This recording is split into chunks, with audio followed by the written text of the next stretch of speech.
అట్టగోలుగా మా జీవితాలతో ఆడుకుంటున్న కాంగ్రెస్ ప్రభుత్వానికి మరియు రేవంత్ రెడ్డి గారికి ఈరోజు నేను ఒకటే చెప్దాం అనుకుంటున్నాను.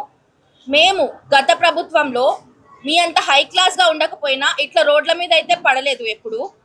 మరియు మీరు ఇస్తా అన్న జాబులు మరియు మీరు ఇస్తానన్న స్కాలర్షిప్లు అవి గాలికే పోయినాయి. మా బతుకులతో ఇట్లా ఆడుకుంటున్నావు, నీకేం అధికారం ఉందని చెప్పేసి ఈరోజు నేను ప్రశ్నిస్తా ఉన్నాను. అది కాక ఇప్పుడు మా జీవితాల కన్నా కూడా నీకు అప్పులు అవన్నీ ఎక్కువైపోయినాయి. అవన్నీ డైవర్షన్ పాలిటిక్స్ అనే ఈరోజు నేను చెప్తా ఉన్నాను. సరే అవే డిస్కస్ చేద్దామని చెప్పి వస్తూ ఉంటే పేపర్ మీద ఆన్ పాయింట్ పెట్టే దమ్ము లేనోళ్ళే ఇట్లా అక్రమంగా అరెస్టులు చేస్తారని కూడా ఈరోజు నేను చెప్తా ఉన్నాను.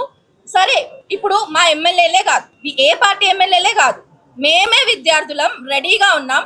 ఎక్కడ ప్రెస్ మీట్ పెడతారో చెప్పండి. మేము వచ్చి గత ప్రభుత్వంలో మా విద్యార్థులకు ఏమేమి అందాయి, ఈ ప్రభుత్వంలో మా విద్యార్థులకు ఏమేమి అందాయో కూడా ఈరోజు నేను మీకు సవాల్ విసురుతున్నాను. మీకు దమ్ముందా? ఎదుర్కొనే దమ్ముందా? మాకైతే ఉంది. మేము వస్తాం, ఎక్కడికి రమ్మన్నా వస్తాం. ఆడపిల్లలుగా ఈరోజు తెగించి చెప్తున్నాం, మా జీవితాల కోసం మేమే కొట్లాడుకుంటాం. నీకు మమ్మల్ని ఎదుర్కొనే దమ్ముంటే ప్లేస్, డేట్, టైము చెప్పు, మేము వచ్చి మాట్లాడతాం. నా పేరు మనీషా. నేను ఒక డిగ్రీ అయిపోయిన స్టూడెంట్ని. ఇప్పటి వరకు నాకు స్కాలర్షిప్లు రాలేదు, ఒక రియంబర్స్మెంట్ రాలేదు, నా సర్టిఫికేట్స్ ఆగిపోయినాయి, అన్నీ ఆగిపోయినాయి. ఇప్పుడు నా కుటుంబం కూడా రోడ్డు మీద పడే స్టేజ్లో ఉంది. ఎందుకంటే నేను ఒక ఎల్డర్ డాటర్, నేనే చూసుకోవాలి నా ఫ్యామిలీని.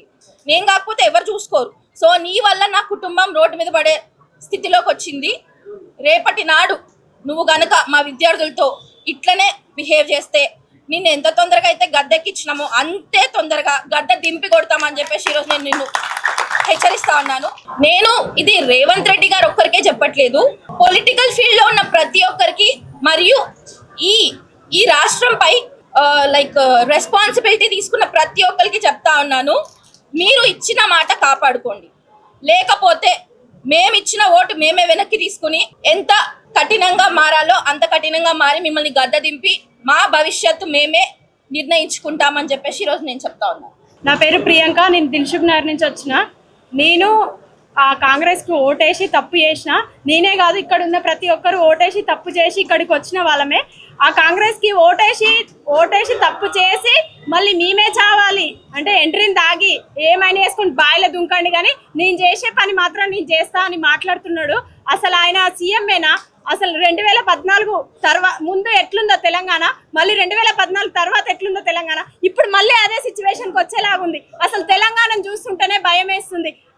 మేము చాలా మంది విద్యార్థులం అసలు ఇంటి దగ్గర చాలా మందికి అమ్మ ఓటేయండి, కాంగ్రెస్ ఓటేయండి, మార్పు వస్తుంది, 2 లక్షల ఉద్యోగాలు వస్తాయని చెప్పి మేము వాళ్ళందరినీ నమ్మించి వాళ్ళని మోసం చేసి మేము ఓటేపించి నిన్ను గెలిపించి నిన్ను ఆడ కూర్చోబెడితే ఈరోజు మమ్మల్ని జావమని అంటావాను. నీకెంత ధైర్యం ఉంటే మమ్మల్ని జావమని నువ్వు అంటావు? అసలు ఎవరు నువ్వు మమ్మల్ని జావమన్నా? నీకే అంటే మేము ఓటేసి గెలిపించింది నువ్వు మమ్మల్ని జావమన్నా? నీకా?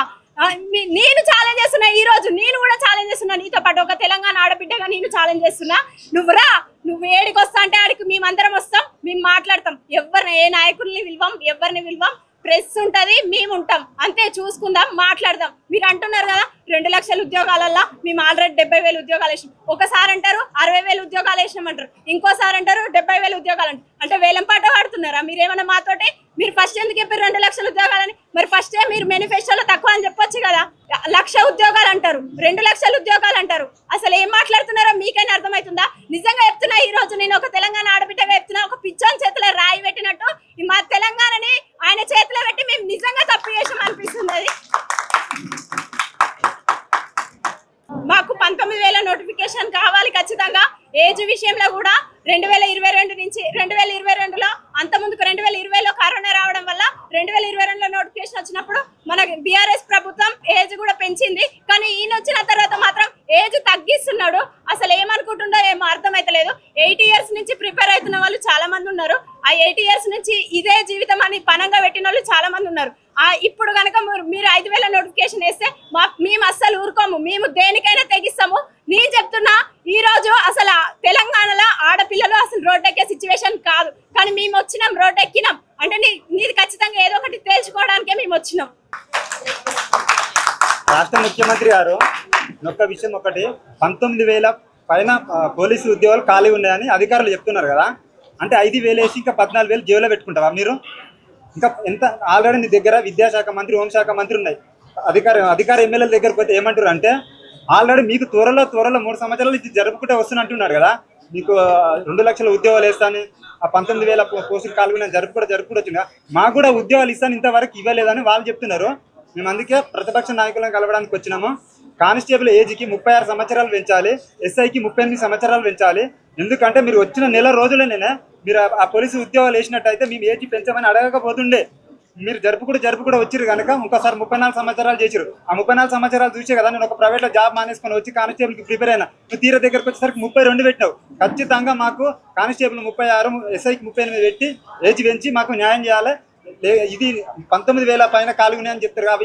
అవి మాత్రం విడుదల చేయకపోతే నేను అడ్డుకునే పరిస్థితి ఉంటుంది. ఎక్కడ కూడా ఈ రాష్ట్రంలో తిరగనియ్యం. Thank you. జై తెలంగాణ.